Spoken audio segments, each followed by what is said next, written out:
Blessed be all my people out there. In this video, we are doing kind of a mid-August check-in with a deep dive into two very important and very impactful T-squares that are going on in our skies as we go into mid-August that are also going to be having a profound effect on the second half of August and even early September. And that, of course, is the pair of T-squares coming up. We've got Jupiter, of course, in Gemini, which will be square to Saturn retrograde in Pisces, and also square to Venus in Virgo. So it's a T-square. It's not just Jupiter square Saturn. There's more going on. And, of course, Mars will still be in the mix. And then we also have, at the same time, on the 19th, this full moon in Aquarius, opposite Mercury retrograde, and then also creating a T-square to Uranus in Taurus. So having two big impactful T-squares like this running simultaneously, we have simultaneous big transitions that are going to be kind of rocking all of our worlds quite a bit as we go through mid-August. We have crossroads that we've sat at, or crossroads we didn't know we were at, start to change, start to make up our minds with and for us. The lay of the land itself is going through a massive transformation. Who we're working with, what's available, what's there, what the routine is, what the setup is, all of it goes through, in this case, a couple of patch outs that seem to be having a big, strong ripple effect on the rest of not only our season, but probably, again, just kind of going forward. This could be somewhat path-changing, somewhat life-changing for everybody. And I'm not trying to oversell it either. In fact, actually, one of the big themes of one of these T-squares is paying attention to when something could actually happen in a very big way, but not be in an explosive way. And we're going to talk about that one here first.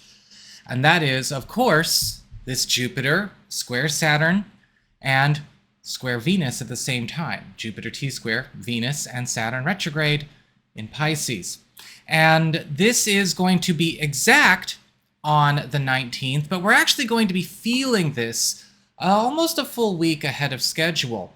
If you saw my weekly astrological and tarot forecasts, you'll know in the astrology portions I was discussing Mars and Jupiter conjunct the 14th, 15th, and 16th of August, and also beginning that square to Saturn in Pisces. And when we have this go on, we get a nice preamble, a heads up, even, I guess you could say, some samples of what's to come. And it's important to pay attention, if you're watching this before the 14th, 15th, and 16th, what the big topics of conversation, what the big tremors are, what the big preambles are going to be for you. And typically, when it comes to a big shake like this, or a few shakes like this, we tend to see a lot of the intensity happen before the actual moment, or the moment of truth, the transition, or whatever this crisis could be for each and all of us. Now, I do want to remind everybody that while, yes, this could be something that shows up on a bigger stage, whether it's a regional stage or a national stage or a global stage, you are also somebody who's responsible for living a life and seeing where it comes up in your world as well. And for those of you who did watch the weeklies that I just put up very recently, you'll know where a lot of the action is going to be taking place in a big portion in your life. Of course, I don't have your personal charts all on hand because there's no way to give all of you a personal reading or pretend I'm giving you a personal reading because I don't know when you're all born. But you will at least know a great deal of what's coming up for you. So what is this Jupiter T-square Saturn and Venus really going to be all about, especially since we will still have Mars in the mix?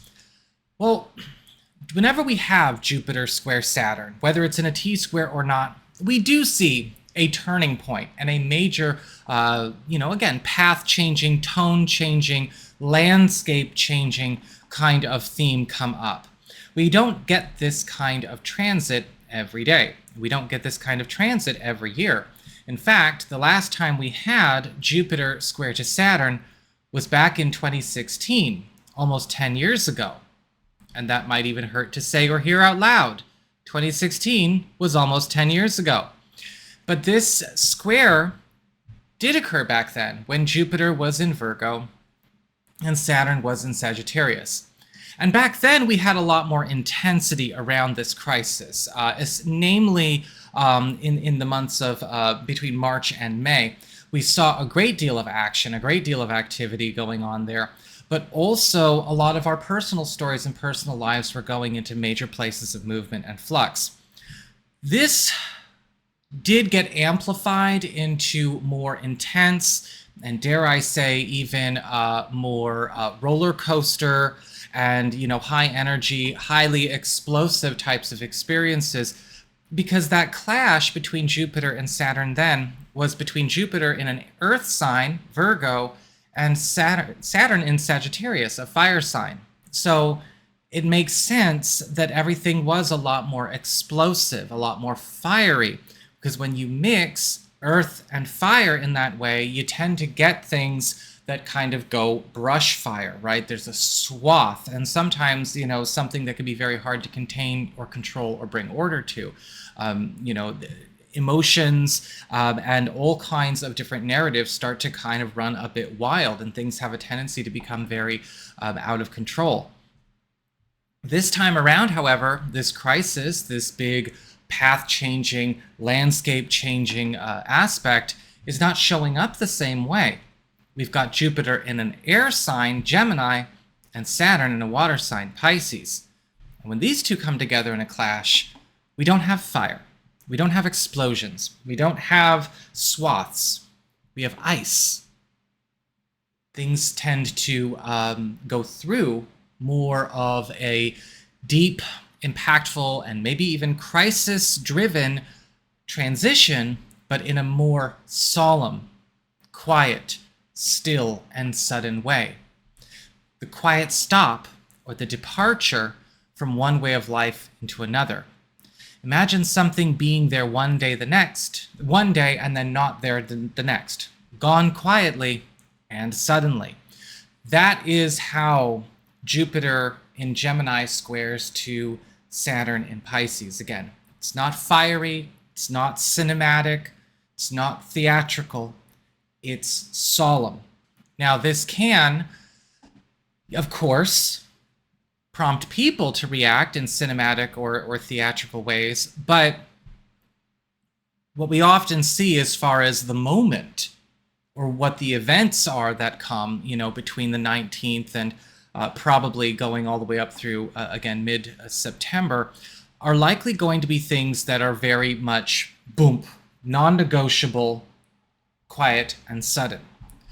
And this is also going to be, of course, amped up by the fact that we also have Venus opposite Saturn retrograde from Virgo, which does bring about the feelings of the closings and movings of strong ties or attachments. And we also have Jupiter and Mars together. Still, even though Jupiter and Mars will be conjunct actually earlier, the 14th, 15th, and 16th of August, right, giving us that preamble, giving us that heads up of what's to come, Jupiter and Mars will still be close connected and square to Venus themselves. And this creates a situation where, as I mentioned, a crossroads decision is kind of made solid by propulsion and by good opportunities that kind of get given or granted their propulsion because of what may be also coming to an end. Jupiter and Mars square Saturn, also creating this circumstance or a situation that is done is now closed, right? And when we think about something that is done being closed, we have to remember that there are a lot of things that we've got going on in our lives. A lot of stories, a lot of themes and cycles that are done, have nowhere to go, they've had their time, but they may not be closed up. They may not be wrapping up. We've all been in situations where maybe a professional arrangement, a living situation, a contact or association that we have, or maybe a path that we've been on has been done for a while, but we've not closed it up. We may still kind of go on existing in it, even if there's no life there anymore. And this Jupiter-Mars square Saturn closes something where we have only been existing, but not living. And again, it's a very solemn kind of T-square. And then what comes after, of course, would be the propulsion down a road that is actually getting the support or getting the good opportunities that maybe the road that's closing could never have. All the while, we're also going to have this full moon in Aquarius, T-square Uranus, and of course opposed to Mercury retrograde in Leo in the mix. And this full moon, of course, is going to be opening up a 2-week window period between the 19th of the month and early September. And a full moon in Aquarius in general is typically a sign of a discontinuance, something that is not getting carried forward, and possibly even something that is getting stopped short or cut short, and even departures that could be following with that. Now, this is likely going to come because of a need for release from a static condition. A static condition being, of course, something that is immobile. It is not doing anything, it's not changing, it's actually hurting more by staying, and even itself hurting more by staying around than maybe having a go. And a full moon T-square to Uranus and to Mercury has this show up in ways where over the course of the 2 weeks following the 19th, there could be a lot of abrupt departures and track changes, or even the reversing's of long-held plans and agendas that, again, do need to be cut short.